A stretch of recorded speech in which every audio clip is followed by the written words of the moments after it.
আজকের এই ভিডিও থেকে জাহাঙ্গীরনগর বিশ্ববিদ্যালয় সি ইউনিটের জন্য আমি তোমাদের 15টা টপিক সিলেক্ট করে দেবো। এই 15টা টপিক থেকে তুমি অ্যাটলিস্ট 40টার বেশি প্রশ্ন কমন পাবে।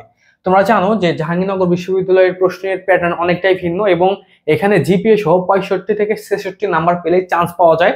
তো সেক্ষেত্রে এই নাম্বারটা কিন্তু তোমাকে চান্স পাওয়ার ক্ষেত্রে অনেক বেশি সাহায্য করবে। ঠিক আছে, তার জন্য আমি তোমাকে এই ভিডিওতে যে ব্যাখ্যাগুলো দিব সেই ব্যাখ্যাগুলো খুব ভালো করে ফলো করার চেষ্টা করবে। আর এখানে আলোচনা হবে বাংলা, ইংরেজি এবং জিকে তিনটার উপরে। ঠিক আছে, তো এখন আমি আমার মূল আলোচনায় যাচ্ছি। দেখো, তোমরা জানো যে জাহাঙ্গীরনগর বিশ্ববিদ্যালয়ের যে সাধারণ জ্ঞান, এই সাধারণ জ্ঞানের প্রশ্নগুলো অন্যান্য ভার্সিটির মতো হয় না। এখানে নর্মালি সি ইউনিটে যে ডিপার্টমেন্ট গুলো আছে ওই টাইপের প্রশ্ন হয়, ওই ডিপার্টমেন্টের রিলেটেড প্রশ্ন হয়। তো এখানে 7টা ডিপার্টমেন্ট আছে মোট, তো এখান থেকে আমি 6টা এখানে সিলেক্ট করেছি। তো এর বাইরে বাংলা ইংলিশের কিছু বিষয় আছে, ওইগুলো তোমাদের বলবো। তো এখানে আমি তোমাদের যেভাবে ব্যাখ্যা দিয়ে দিব ওই ব্যাখ্যাগুলো একটু ভালো করে ফলো করবা। ঠিক আছে, তো প্রথমে ইতিহাস অংশ। তো তোমরা দেখো এখানে যে মান বন্টনটা আছে, এই মান বন্টনের মধ্যে 40টা এমসিকিউ হবে তোমাদের সাধারণ জ্ঞানে, এবং এখানে মোট তোমাদের 80টা এমসিকিউ থাকবে। আর বাংলা ইংরেজি থেকে তোমরা 20টা করে এমসিকিউ পাবে। তো এখন ইতিহাস অংশের মধ্যে তোমরা কি কি পড়বা, এখানে আমি তোমাদের কয়েকটা বিখ্যাত ব্যক্তিত্ব দিয়েছি, যেমন অ্যারিস্টটল, প্লেটো, সক্রেটিস আর একটা আলেকজান্ডার। এই যে 4জন মনীষীর নাম দিলাম, এই মনীষীদের বিভিন্ন যে কার্যক্রম আছে, তাদের বিভিন্ন কোটেশন বা উক্তি আছে, তাদের শিক্ষাগুরু কে ছিল, তারপরে তোমার তাদের যে অ্যাক্টিভিটি গুলো আছে, তারা কি কি সংস্কার করেছে, কোন কোন আইন তৈরি করেছে, তারা আসলে কোন জিনিসের জনক, এই জিনিসগুলা ভালো করে তোমরা খুব ভালো করে দেখবা। তো এইগুলা যদি দেখো তাহলে দেখবা যে এইখান থেকে তোমরা অন্তত 2টা থেকে 3টা পর্যন্ত এমসিকিউ কমন পেয়ে যেতে পারো। অ্যাটলিস্ট তুমি মিনিমাম একটা প্রশ্ন হলেও কমন পাবা, 2টাও পেতে পারো।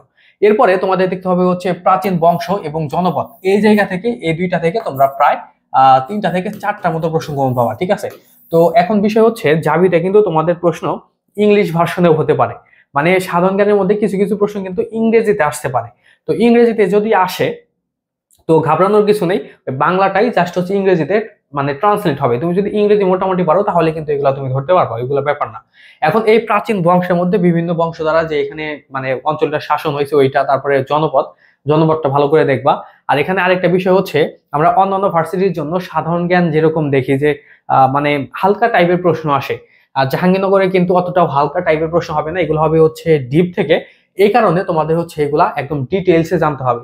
যেমন আমি যখন পরীক্ষা দেই, আমি জাবিতে 14তম ছিলাম, তো আমি যখন পরীক্ষা দেই তখন এই প্রশ্নগুলো আমার কাছে অনেক বেশি ডিপ লাগছিল। হ্যাঁ, অন্যান্য ভার্সিটিতেও এই টপিকগুলো থেকে প্রশ্ন আসে, যেমন বংশের কথা বলছি, জনপদের কথা বলছি, কিন্তু জাবির মতো এত গভীর থেকে প্রশ্ন হয় না। তো এই কারণে তোমরা যখন পড়বা তখন একটু ডিটেইলস এবং ডিপ থেকে পড়ার চেষ্টা করবা। ঠিক আছে, এটা একটু মাথায় রাখবা। তো এর বাইরে তোমরা দেখবা সুলতানি আমল, মুঘল আমল, ব্রিটিশ পিরিয়ড। আচ্ছা, এই যে তোমার মুসলিম শাসন যেটা আছে, এই মুসলিম শাসনটা একটু ভালো করে দেখবা। ঠিক আছে, এখান থেকে তোমরা প্রশ্ন কমন পেতে পারো, অবশ্যই প্রশ্ন কমন পাবে। এরপরে ব্রিটিশ পিরিয়ড, এটা একটু ভালো করে দেখবা। এই ব্রিটিশ পিরিয়ডের মধ্যে তোমরা ধরো 1টা থেকে 2টার মতো প্রশ্ন কমন পেতে পারো, ভালো করে দেখবা। আর মুঘল আমলের মধ্যে তোমরা ওই কি বলে শেষ শাহীর যে কিছু সংস্কারগুলো আছে না, তারপর আকবরের যে সংস্কারগুলো আছে ওইগুলো আইন ও বিচারের মধ্যে প্রশ্ন আসতে পারে, এই জিনিসগুলো ভালো করে পড়বা। এরপরে ভাষা আন্দোলন, মুক্তিযুদ্ধ, এগুলো ভালো করে পড়বা। তো এখান থেকে দেখা যাবে যে ইতিহাসের এই অংশটা যদি তুমি ভালো করে পড়ো, এখান থেকেই তুমি প্রায় 7 থেকে 8টা বা 9টার মতো প্রশ্ন জাস্ট এখানেই কমন পাবা। এরপরে আর্কিওলজি বা প্রত্নতত্ত্ব, এখানে তোমরা পড়বা বিভিন্ন স্থাপনা। বিভিন্ন স্থাপনার মধ্যে তোমরা জানো যে ইতিহাস বিখ্যাত যে স্থাপনাগুলো আছে, তারপরে তোমরা বিভিন্ন বিহার পড়বা, যেমন ময়নামতি, মহাস্থানগড়, শালবন বিহার। হ্যাঁ, তো এগুলা পড়বা, এগুলা থেকে প্রশ্ন আসবে। আর স্থাপনার মধ্যে তোমরা জানো যে ব্যাবিলনের ঝুলন্ত উদ্যান, তারপরে কালোসিয়াম, এই টাইপের যে স্থাপনাগুলো আছে ইতিহাস বিখ্যাত, এগুলা পড়বা, এখান থেকে তোমাদের প্রশ্ন কমন আসবে। এরপরে তোমরা দেখবা প্রাচীন সভ্যতা, এখান থেকে তোমরা প্রশ্ন কমন পাবে, সভ্যতাটা একটু ভালো করে পড়বা। এরপরে সাংবাদিকতা। এই সাংবাদিকতার মধ্যে সংবাদপত্রের সম্পাদক, ঠিক আছে, প্রাচীন যে সংবাদপত্রগুলো ছিল ওইগুলো একটু ভালো করে দেখবা, যেমন বঙ্গদর্শন। হ্যাঁ, এই টাইপের যে সংবাদপত্রগুলো আছে ওইগুলোর মধ্যে তোমরা প্রশ্ন কমন পাবে। এগুলো সাংবাদিকতা থেকেও তোমাদের আসতে পারে, আবার তুলনামূলক সাহিত্যের অংশ থেকেও আসতে পারে।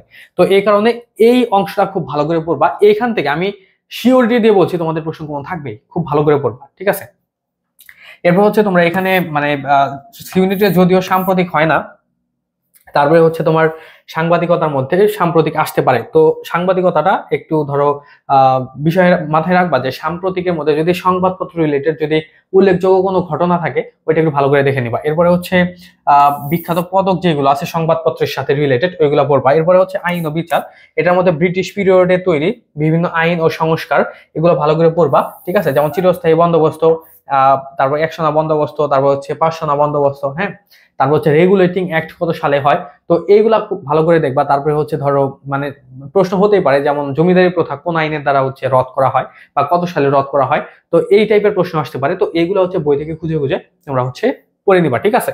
এরপরে তোমরা পৌরনীতি দ্বিতীয় পত্র এইচএসসি তে যেটা পড়েছো এটার মধ্যে তোমরা একটু ধরো যে সংস্কার বা যে আইনগুলো আছে ওই আইনগুলো ভালো করে দেখবা। যেমন হচ্ছে এখানে তোমাদের প্রশ্ন হতে পারে যে ভারতীয় কংগ্রেস কত সালে প্রতিষ্ঠিত হয়, তারপরে হচ্ছে মুসলিম লীগ কত সালে প্রতিষ্ঠিত হয়, তারপরে হচ্ছে ধরো 1935 সালে যে ভারত স্বাধীনতা আইন এখান থেকে প্রশ্ন মানে আসতে পারে, লাহোর প্রস্তাব থেকে আসতে পারে। তো এই কারণেও পৌরনীতি দ্বিতীয় পত্রটা একটু ভালো করে পড়বা। এরপরে বাংলাদেশের যে প্রশাসনিক বিন্যাসটা আছে ওইটা একটু ভালো করে দেখবে, এবং বাংলাদেশের যে 3টা অঙ্গ আছে আইন, শাসন, বিচার বিভাগ, এই 3টা বিভাগ সংক্রান্ত একটু ভালো করে ধারণা রাখবা। তাহলে দেখবা যে এই আইন ও বিচার এই অংশটার মধ্যে তোমরা প্রসঙ্গমান পাবা। তোমরা অনেকেই বুঝো না যে এই অংশটা তোমরা আসলে কোন জায়গা থেকে পড়বা, ঠিক আছে? তো আমি যেভাবে বললাম এইভাবে পড়বা। আর এখানে আমি তোমাদের যতগুলা দেখালাম মাত্র আমি তোমাদের 4টা টপিক দেখাইছি 15টার মধ্যে। এই 4টা থেকে আমি তো মনে করতেছি এই 4টা থেকে তোমাদের 20+ প্রসঙ্গমান আসবে, ঠিক আছে? খুব ভালো করে এগুলা পড়বা। আর আমি তোমাদের যে ধরনের গাইডলাইন সাজেশন দেই এগুলো খুব ভালো করে দেখবো। আচ্ছা, আমি তোমাদের হচ্ছে পরবর্তী টপিকে যাওয়ার আগে আমাদের রাজশাহী জাহাঙ্গীরনগর বিশ্ববিদ্যালয়ের জন্য জাহাঙ্গীরনগর বিশ্ববিদ্যালয়ের সি ইউনিটের জন্য আমাদের যে ব্যাচ রয়েছে ওই ব্যাচ সংক্রান্ত তোমাদের একটু ধারণা দিচ্ছি। আমাদের বর্তমানে 2টা ব্যাচ রয়েছে, একটা মডেল টেস্ট এবং একটা কোর্স। তো 2টার ফি খুবই রিজনেবল। তো এগুলোর মধ্যে তোমরা কি কি পাচ্ছ এটা আমি তোমাদের একটু বলে দিচ্ছি। যেমন যেটা হচ্ছে আমাদের জাহাঙ্গীরনগর সি ইউনিটের স্পেশাল কোর্স, এটার ফি মাত্র হচ্ছে 1090 টাকা। তো এখানে তোমরা কি কি পাবে একটু ভালো করে দেখো। এখানে তোমরা পাচ্ছ মোট 45টা ক্লাস, তার মধ্যে ইংরেজি 20টা এবং জিকে 25টা ক্লাস। তো আমাদের এখানে তোমরা জিকে এবং ইংরেজি এই 2টার উপরে একদম পূর্ণাঙ্গ প্রিপারেশন নিতে পারবে। আর মানে বাংলা যেটা বাংলার উপরে গাইডলাইন থাকবে, কারণ জাবিতে যারা চান্স পায় এবং যারা খারাপ করে তাদের মধ্যে মেইন ফারাকটা থাকে হচ্ছে ইংরেজি এবং জিকে। বাংলা মোটামুটি পারে, তো বাংলার উপরে আমাদের গাইডলাইন থাকবে যে কিভাবে পড়লে তুমি ভালো করতে পারবে। আর আমাদের জিকে এবং ইংরেজির উপরে তোমার যা যা প্রয়োজন সব পাবে, আর কোনো কিছু লাগবে না, ঠিক আছে? তো প্রত্যেকটা ক্লাস রেকর্ড পাবা এবং প্রত্যেকটা ক্লাসের মানে লেকচার শিট পাবে, যেগুলো তোমাদের অনেক প্রশ্ন কমন থাকবে, অনেক প্রশ্ন কমন থাকবে। আমি তোমাদের এটুকু বলতে পারি যে ইংরেজি এবং জিকের মধ্যে যে 60টা এমসিকিউ হবে, এই 60টা এমসিকিউ এর মধ্যে আমরা যেগুলো পড়াবো এগুলো থেকে তোমার অন্তত 45 থেকে 50টা তো কমন থাকবেই, ঠিক আছে? তো এটা তোমাদের জন্য অনেক বড় একটা অপরচুনিটি।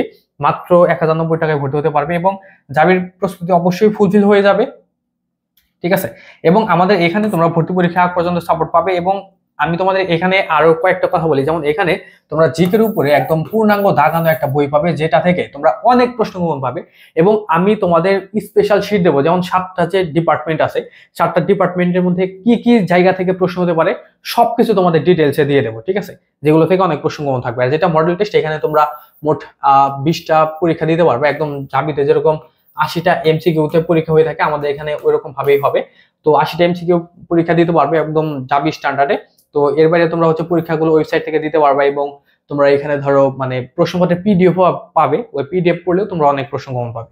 এবং আমাদের এখানে তোমাদের হচ্ছে মডেল টেস্ট ব্যাচে 15টার উপরে তোমাদের হচ্ছে লেকচার শিট দেওয়া হবে, যেটা থেকে জাস্ট আমাদের মডেল টেস্ট ব্যাচ থেকে 80টা এমসিকিউ এর মধ্যে, যেহেতু আমি পূর্বে নিয়েছি এবং পূর্বের অভিজ্ঞতা আছে, আমি তোমাকে এইটুকু বলতে পারি যে আমাদের জাস্ট মডেল টেস্ট ব্যাচ থেকে 80টা এমসিকিউ এর মধ্যে তুমি 45 থেকে 50 নাম্বার জাস্ট আমাদের মডেল টেস্ট থেকেই কম পাবে, ঠিক আছে? মডেল টেস্টের ব্যাচে যা যা দেওয়া হবে ওইগুলো যদি ভালো করে পড়ো আর কি। আচ্ছা, এরও বেশি হবে, 55-এর মতো কমন পাবা, ঠিক আছে?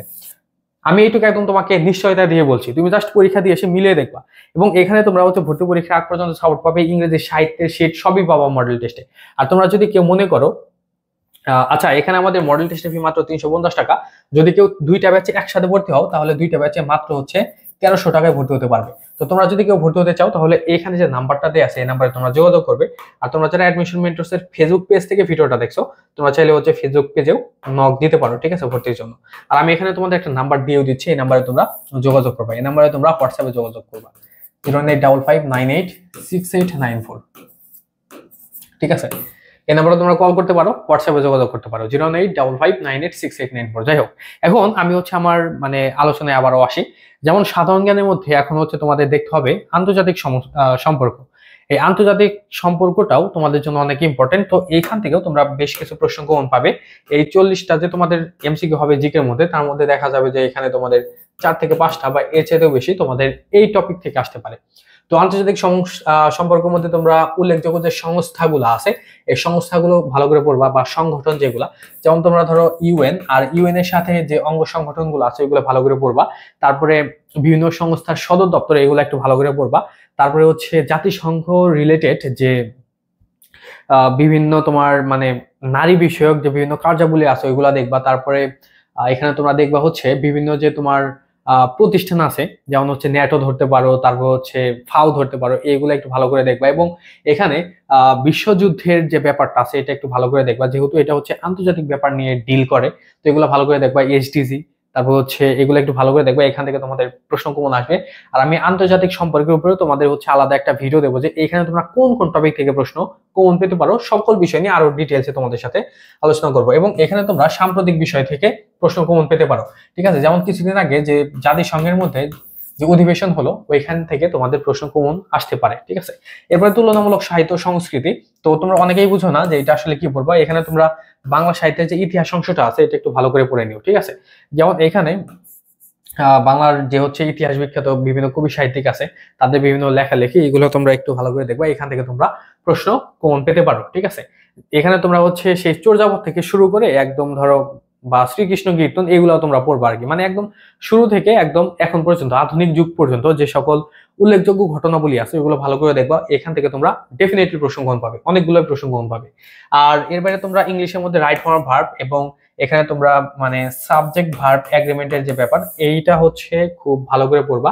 এখান থেকে তোমরা প্রশ্ন কমন পাওয়া 1টা থেকে 2টা। তারপরে কন্ডিশনাল, এটা থেকে তোমরা একটা প্রশ্ন কমন পাবে, এবং কন্ডিশনালের মধ্যে তোমরা থার্ড কন্ডিশন থেকে প্রশ্ন কমন পাবে বেশি। এর বাইরে তোমাদের দেখতে হবে হচ্ছে বাংলা বানান এবং উচ্চারণ, এই 2টা টপিক থেকে তোমরা হচ্ছে 2টা থেকে 3টা প্রশ্ন কমন পেতে পারো।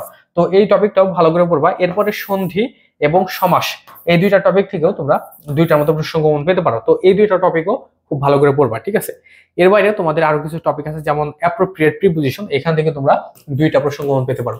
আমি কিন্তু তোমাদের আলাদাভাবে বাংলা ইংরেজি জিকের জন্য কি কি পড়তে হবে ওইটার উপরে সাজেশন দেবই। তো তার আগে আমি তোমাদের জাস্ট হচ্ছে একটা কম্প্যাক্ট একটা গাইডলাইন দিচ্ছি, যে তোমরা জাস্ট এই কয়েকটা টপিক পড়লে তোমরা কিভাবে অনেক বেশি নাম্বার ইনশিওর করতে পারো। এরপরে তোমরা অ্যানালজি পড়বা। অ্যানালজি থেকে তোমাদের 2টা জায়গায় প্রশ্ন হতে পারে, একটা হচ্ছে ইংলিশ আর একটা হচ্ছে জিকে। তো 2টা জায়গায় প্রশ্ন হতে পারে, তার জন্য অ্যানালজি অংশটা ভালো করে পড়বা। এর বাইরে তোমাদের রাইট ফর্ম ভার্ব যেটা বললাম, এবং এর বাইরে সাবজেক্ট ভার্ব এগ্রিমেন্টটা ভালো করে পড়বা। ভোকাবুলারি বেস কোশ্চেন, এটা একটু ভালো করে দেখবা, ঠিক আছে। এই ভোকাবুলারি বেস কোশ্চেন কিন্তু তোমাদের দেখতে হবে, কারণ এই জায়গায় তোমরা প্রশ্ন কমন পাবে এই জায়গা থেকে। তো এর বাইরে ভোকাবুলারি বেস কোশ্চেনের পাশাপাশি তোমরা হচ্ছে মানে এটা যদি ভালো করো, তাহলে জাবিস ইউনিটে অনেক সময় দেখা যায় যে কবিতা বা পোয়াম থেকে কম্প্রিহেনশন আসে। তো এই অংশটার মধ্যেও কিন্তু তোমরা ভালো করতে পারবে। আর সর্বশেষ যেটা 15 নাম্বার, এখানে তোমরা দেখবা বাগধারা, এক কথায় প্রকাশ। তো এখান থেকেও তোমরা 2টার মতো প্রশ্ন কমন পাবে। তো আমি তোমাদের যা যা দেখালাম, মানে 15টা বা এর চাইতে 2-1টা টপিক বেশি হতে পারে। তো এই টপিকগুলা যদি তুমি ভালো করে দেখো, আমি ড্যাম শিওর যে এখানে তোমার 40টার বেশি প্রশ্ন কমন থাকবে। আমি জাস্ট তোমাদের যেভাবে আউটলাইনটা দেখাইলাম বা যেভাবে গাইডলাইন দিলাম, তুমি জাস্ট এটা টু দ্য পয়েন্টে ফলো করো, ডেফিনেটলি এখান থেকে তোমরা অনেক প্রশ্নই কমন পাবে। আর তোমরা যারা আমাদের ব্যাচে মানে ভর্তি হতে ইচ্ছুক, তারা খুব দ্রুত ভর্তি হয়ে যাও। আমাদের ব্যাচ কিন্তু মানে শুরু হয়ে যাবে মাত্র 2-1 দিনের মধ্যেই। তো ভর্তি হলেই তুমি হচ্ছে যাবতীয় সকল মানে স্লাইড বা শিট সবই পেয়ে যাবা। মানে তোমাদের জন্য সেরা সাপোর্ট হবে আর কি জাহাঙ্গীরনগরের জন্য, ঠিক আছে। তো যাই হোক, সবাই ভালো থেকো, এবং আমাদের এখানে যে গাইডলাইন আউটলাইন গুলো দেওয়া হয় এগুলো ফলো করো। অবশ্যই যাবে ভর্তি পরীক্ষায় তুমি ভালো করতে পারবে।